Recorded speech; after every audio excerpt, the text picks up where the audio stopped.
Neighbor from hell. When I bought my house 2 years ago, I was thrilled. It was my first real home. A small but cozy 2-bedroom house on a quiet street lined with maple trees that turned golden every fall. It was the kind of neighborhood where people greeted each other and children played in the street after school. I imagined spending my weekends barbecuing on the patio, lazily drinking coffee on the porch in the mornings, and enjoying the quiet at night, without the usual city noise. Tom lived next door, a man in his 40s with a perpetual stubble and a smile that was more of a warning than a greeting. At first, he was the typical friendly neighbor. He always waved at me when he saw me, sometimes came over with 6 cans of beer to say hello, and insisted that I call him if I ever needed anything. But this friendliness quickly began to feel forced.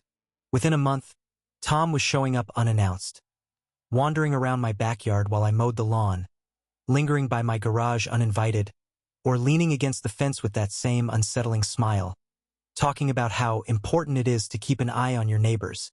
He said it was just a neighborhood watch, but something in his gaze, as if he were sizing me up, made me uneasy.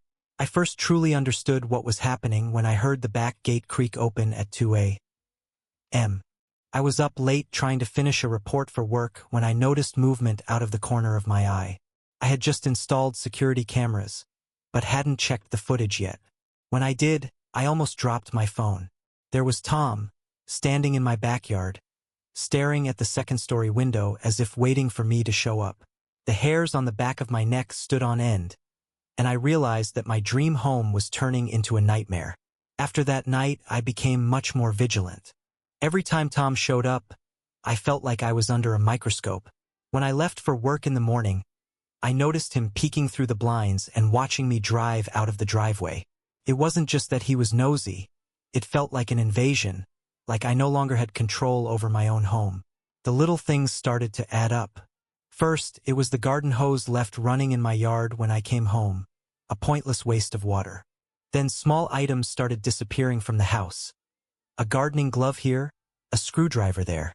Later, I found them on his porch or stuck in a crack in the fence. I even started locking the doors during the day, which seemed absurd, as if I were living in a prison rather than a quiet neighborhood. The tension crept into my sleep.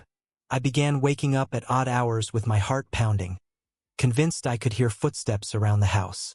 Sometimes I checked the cameras and saw nothing, just shadows of leaves blowing in the wind, but other times I saw a figure standing too close to the property line, motionless, just watching. One day I tried to talk to Tom, hoping to clear the air, maybe set some boundaries. "Hey, buddy," I said one afternoon when I found him leaning against the fence again, his arms crossed like a judge ready to pass sentence. "I think we need to set some rules. I don't mind chatting from time to time, but you can't just walk into my yard without asking." He smiled his slow, creepy smile. "I'm just looking out for you. This neighborhood isn't what it used to be. You gotta be careful. I understand, but this is my property. I want to feel safe, not like I'm being watched all the time." He shrugged as if he didn't care. "Whatever you want." After that, things got even worse. Minor accidents began to happen more and more often. One morning, I woke up to find that my lawnmower had been sabotaged. The gas tank had been emptied and the spark plug had been removed. My neighbor 2 houses down said he saw Tom working on it late at night. When I asked Tom about it, he laughed and said, "Maybe you need to hire a gardener." I couldn't take it anymore. "Why are you doing this? What do you want?" He leaned closer and whispered, "I want you to move out. This street is mine." I began to feel afraid. The next week, while I was at work, someone slashed my tires. The police came and filed a report, but there were no leads. When I showed them the CCTV footage, my head spun. It was Tom, unmistakable. He was wearing a hoodie pulled low, but his gait and build gave him away. I started barricading my house at night, double locks, extra bolts, and motion sensors. I also talked to my other neighbors. Some admitted that Tom had been a difficult person even before I moved in.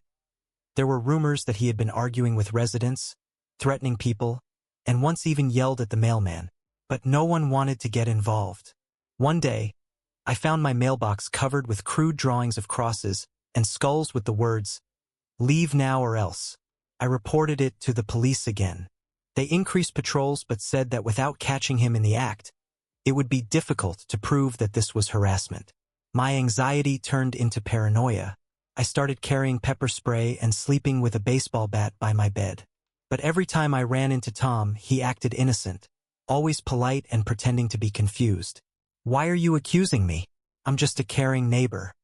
Then one night there were fireworks. Not festive. Illegal, loud, dangerous. They went off in my backyard at around 3 a.m., shaking the windows and scaring my dog so badly that he hid under the bed for 2 days. The next morning, my lawn was littered with burnt grass and leaves. I installed more cameras with night vision, motion sensors, and even audio recording. A few nights later, I caught Tom wandering around my yard with a bottle of lighter fluid. He was spraying it on the fence and muttering something I couldn't make out. When I showed the video to the police, they finally arrested him on suspicion of attempted arson. The trial was brutal. Tom played the victim, portraying me as a hostile newcomer who had turned a peaceful man trying to protect his home against him. I hired a lawyer and filed a lawsuit, but the judge released Tom on bail with strict conditions. No contact, no entry onto my property, and regular reports to a probation officer. A few weeks passed quietly. I began to believe that maybe I could finally breathe freely. But then the anonymous messages started. Messages on my phone, emails with no sender. Things like, "You think you're safe? We're watching you." And "This is just the beginning." I was on edge. I hardly slept, constantly looking over my shoulder. One evening, the power went out for exactly 17 minutes. The electrician found nothing wrong. It was too precise to be a coincidence. I told my lawyer about the messages and the power outage. We filed a motion with the judge to tighten Tom's bail conditions. The judge agreed to electronic monitoring and a restraining order with harsher penalties for violating it. I am now selling my house. The stress has ruined my health and shaken my sense of security. I will never forget how my neighbor became my tormentor, how someone who was so close to me turned my dream home into a nightmare. If you think this could never happen to you, think again. Sometimes the broadest smiles hide the darkest intentions.